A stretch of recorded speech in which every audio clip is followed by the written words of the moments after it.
Something quiet shifted inside the monarchy long before the public noticed. Decisions were made, loyalties tested, and money moved without announcements. Prince William, Prince Harry, and Meghan Markle sit at the center of consequences still unfolding. Consequences shaping power, titles, and the future of the crown in ways rarely discussed openly. The moment King Charles settled into the role he had waited a lifetime to claim, the balance inside the family changed. Not ceremonially, structurally. Access shifted, influence narrowed, and the question of who truly carries authority began surfacing behind closed doors. For years, Prince William had been positioned not simply as heir, but as stabilizer.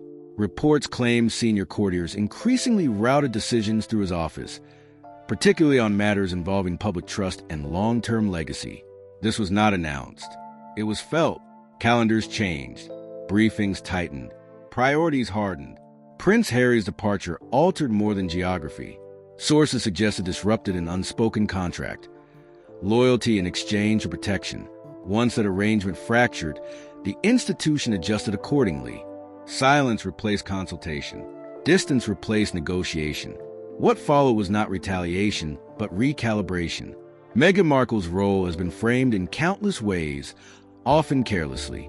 Yet it's been said that her presence accelerated conversations already happening internally about risk, image, and control, not because of intent, but because of consequence. Institutions react to pressure. They always have. Money sits quietly beneath every royal dispute, not in headlines, but in mechanisms. Trusts, allowances, access to assets that are never fully explained to the public. According to long-standing arrangements, control often matters more than ownership, and control, once reassigned, rarely returns unchanged. William's increasing visibility has coincided with subtle narrowing of the circle around the monarch. Reports suggest fewer intermediaries, clearer lines, less tolerance for ambiguity. In that environment, absence carries weight. Distance becomes a statement whether intended or not. For Harry, distance became permanent. Interviews and memoirs filled the gap left by private conversation. While supporters viewed this as reclaiming voice, palace observers noted something else, a final severing of internal leverage. Once stories move outside, influence inside diminishes. It's been said that reconciliation depends not on emotion but on utility. Institutions forgive when alignment exists. When it doesn't, they endure. The monarchy has survived abdications, divorces, and scandals precisely because it prioritizes continuity over comfort. Publicly, the language remained courteous. Privately, reports claim emphasis moved toward predictability. Stability tests institutions, but unpredictability strains them.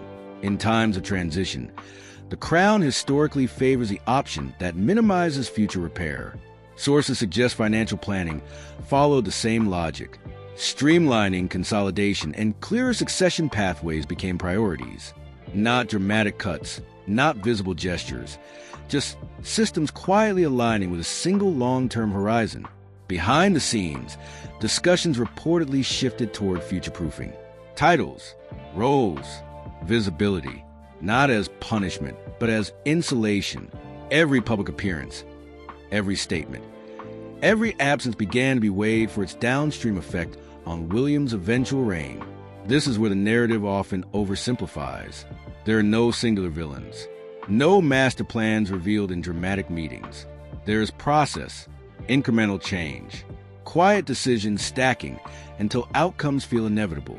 And in moments like this, timing becomes power. Not who speaks loudest, but who waits. Not who reacts, but who positions themselves to inherit stability rather than chaos. What matters now is not what was said publicly, but what stopped being said privately. That silence, according to those watching closely, is where the next phase quietly begins. What followed that silence wasn't dramatic fallout, but something far more consequential: reallocation. Reports claim financial structures once designed for flexibility began tightening, not visibly but functionally. Funding streams became conditional. Discretion replaced generosity. The message, according to palace observers, was subtle but unmistakable. Alignment now mattered more than sentiment. Prince William's position intersected with this shift almost naturally.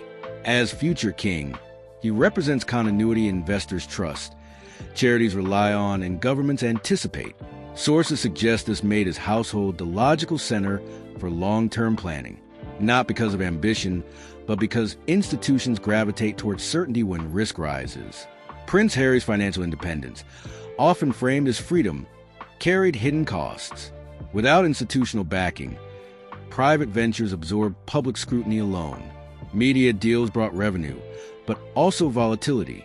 It's been said that once finances moved outside royal structures, so did the buffer that traditionally softened reputational blows.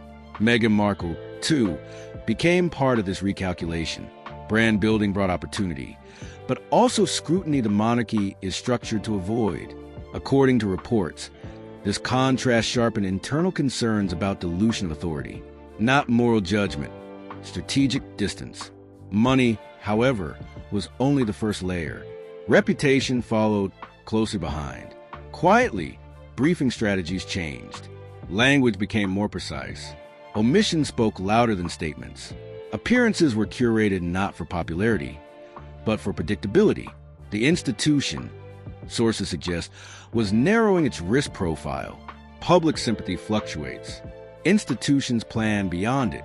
While public debate focused on fairness and emotion, internal focus reportedly centered on durability. How narratives age, how controversies linger, how future reigns inherit unresolved questions whether they want them or not.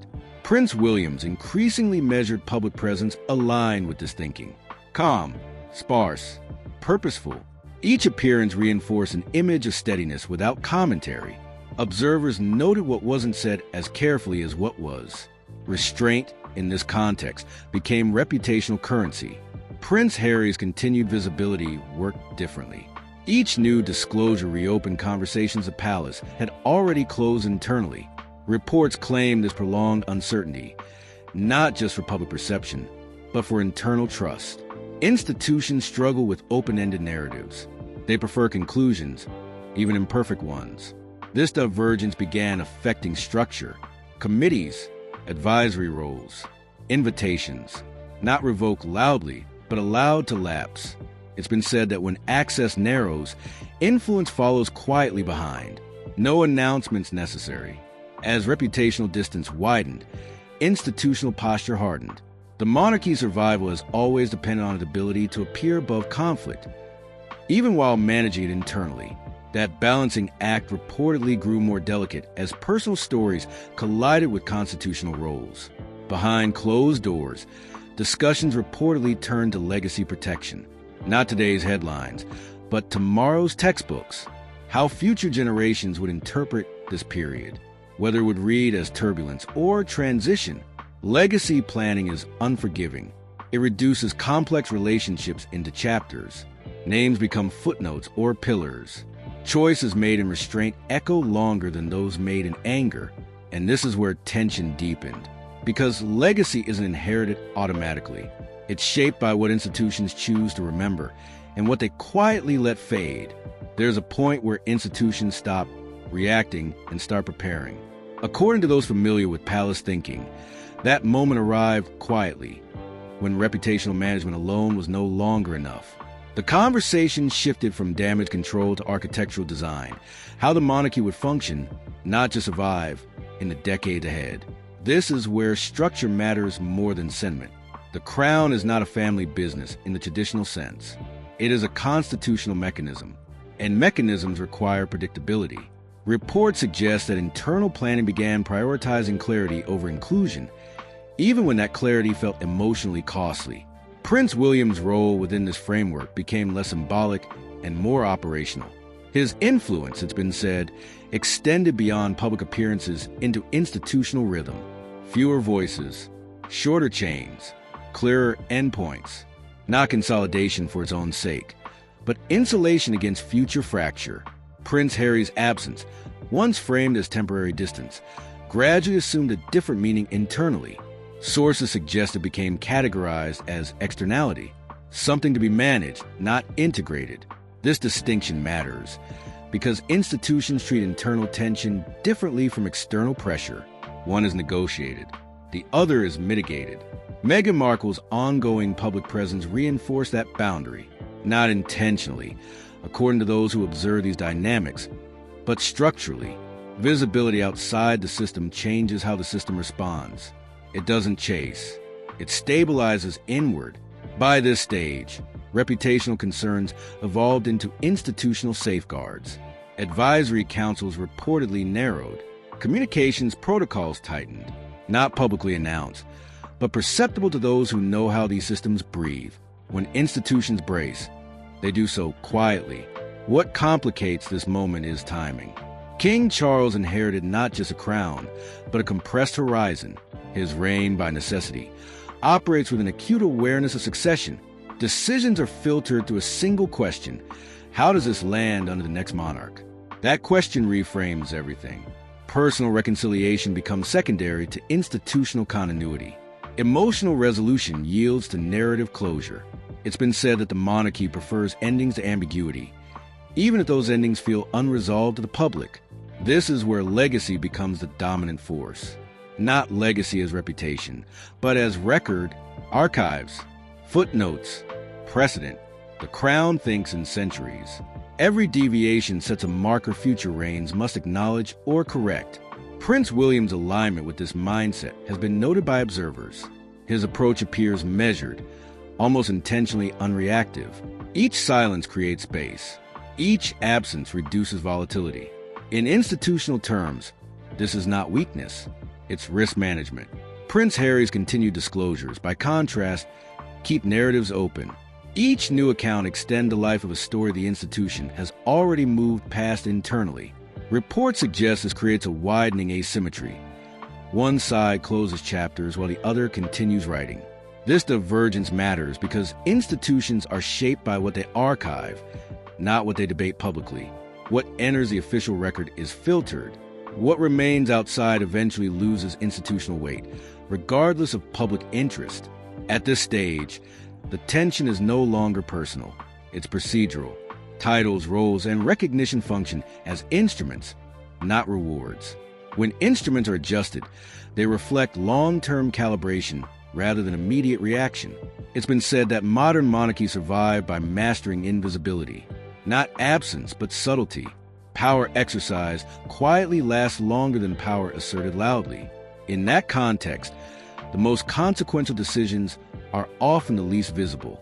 Behind the scenes, sources suggest attention has turned to generational continuity. Not just the next king, but the reign after that. How narratives handed down today will be interpreted by those with no memory of this conflict at all. This forward projection explains much of the restraint. Institutions don't argue with the present. They negotiate with the future, and futures favor coherence. Yet coherence requires closure, and closure, in this case, remains elusive, not because it's impossible, but because it requires alignment across personal, reputational, and institutional layers simultaneously. For now, those layers remain offset, one moving inward, one outward, one holding steady at the center. And until those trajectories intersect again, if they ever do, the monarchy continues adjusting quietly, shaping a legacy that may only become visible once it's already complete. By this stage, the machinery was already moving, not loudly, not publicly, but with intention.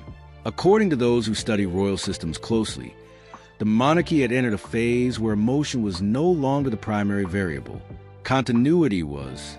Institutions do this when they sense prolonged instability.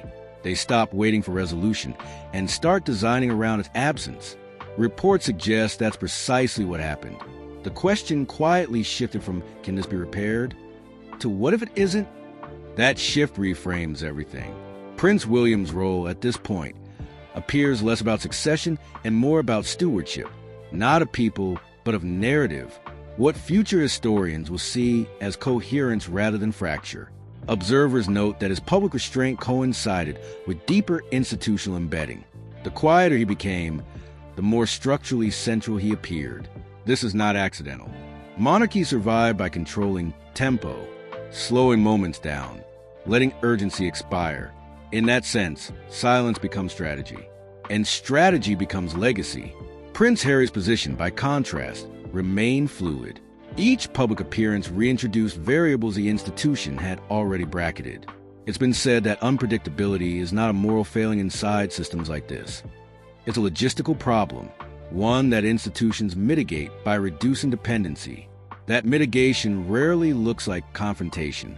More often, it looks like procedural drift. Invitations framed as scheduling issues, roles reframed as informal, access replaced by distance without declaration.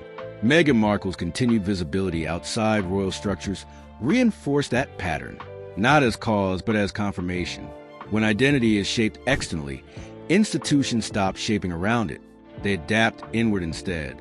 By now, the tension had moved beyond reputation and into precedent. What happens once becomes reference later. How this moment is handled informs how future departures, disputes, and dissent are treated. This is where legacy planning becomes unforgiving. King Charles, according to reports, understands this better than most. Having waited decades to reign, he is acutely aware that his tenure is transitional. His decisions will be judged less for their emotional warmth and more for their structural outcomes. That reality introduces urgency of a different kind. Not haste, but decisiveness masked as patience. The crown cannot afford to leave open loops for the next reign to untangle. Sources suggest this awareness has influenced how reconciliation is approached, not as an emotional goal, but as a conditional one. Reconnection must serve stability. If it doesn't, it remains symbolic at best. This may explain why gestures appear limited, why language stays carefully neutral, why no definitive statements are made either way. The institution is allowing time to harden choices into facts. Legacy, after all, is not built by declarations. It's built by what quietly becomes normal. Prince William's normalization into a central, uncontested figure reflects this. The absence of drama around him is the point. Stability doesn't announce itself. It simply persists until alternatives feel unnecessary. Prince Harry's continued engagement with public storytelling keeps his narrative alive, but alive outside the system that ultimately defines royal legacy. That distinction grows more significant with each passing year. Institutions remember what they institutionalize. Everything else becomes context. This creates an uncomfortable asymmetry. Public opinion remains engaged, even polarized. Institutional memory, however, begins to settle. And once it settles, reversing becomes extraordinarily difficult. By now, the monarchy is no longer reacting to events. It is preparing archives, not literal documents, but interpretive frames. How this era will be explained in official histories. How future anniversaries will reference it, briefly or not at all. What's unresolved publicly may already be resolved structurally. And that is the quiet truth that often escapes attention. Institutions do not wait for closure.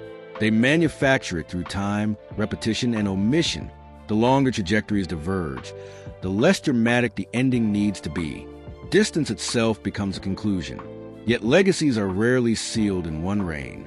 They echo forward, into the next king, into the next generation, into moments not yet visible.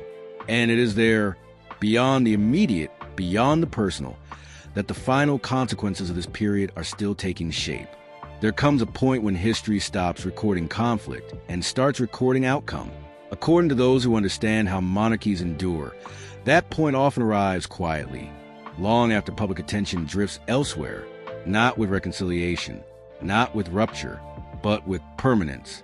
By now, the shape of the future is clearer than the language used to describe it.